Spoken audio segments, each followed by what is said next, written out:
31 июль COVID-19 илдети 919 кишиден табылып, 14 адамдын өмүрүн алды. Өзбек жарандары президент Садыр Жапаровка кайрылды. Чүйдө үй тоногон балдар кармалды. Садыр Жапаров убактымды куугунтукта эмес, кыргыздарды бириктирүүгө жумшашым керек. Анкара шаарынын соту Орхон Инанды 22 жылга эркинен ажыратты.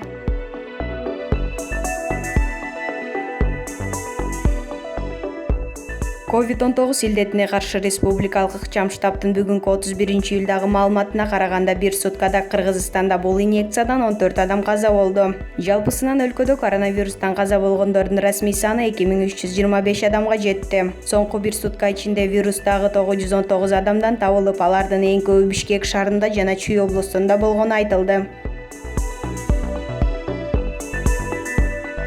Өзбекстандын жарандары Кыргызстандын чек арасынан өтүүдө мыйзамсыз текшерүүлөргө, акча талап кылууга кабылып жаткандыгын айтып, президент Садыр Жапаровка кайрылды. Талкууга түшкөн өзбек блогердин кайрылуусунда: урматтуу президент Садыр Жапаров, учурда белгисиз достук чек ара бекетинен өзбек жарандары өтүп, Казакстандын бир топ шаарларында Ош аэропорту аркылуу учушат. Бирок ал жерде адамдын ачуусун келтирип, кыргыз мамлекеттин шерменде кыла турган окуялар болууда деген. Исраилдин видеосу өзбек интернет айдыңында кызуу талкууланып жатат. Анда өзбек блогери кыргыз мамлекетинин башчысын чек арадагы көйгөйгө көңүл бурууну суранган.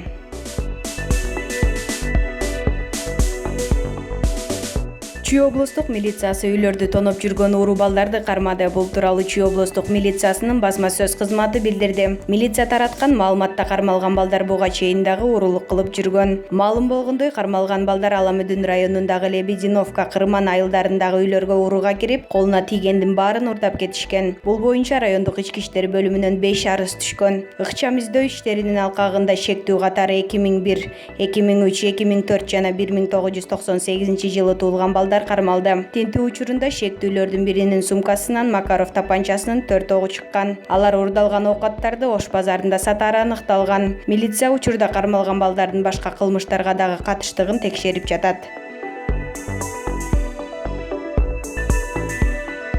Президент Садыр Жапаров бүгүн эртең менен Facebook баракчасында пост жазып, алдыдагы ниетин билдирди. Ал: мен убактымды куугунтукта эмес, өнүгүүгө жана бүткүл кыргызды бириктирүүгө, чогултууга жумшашым керек деп жазган. Мамлекет башчынын социалдык тармактагы постун 1 сааттын аралыгында 200 интернет колдонуучу бөлүшүп, 300 комментарий жазылган.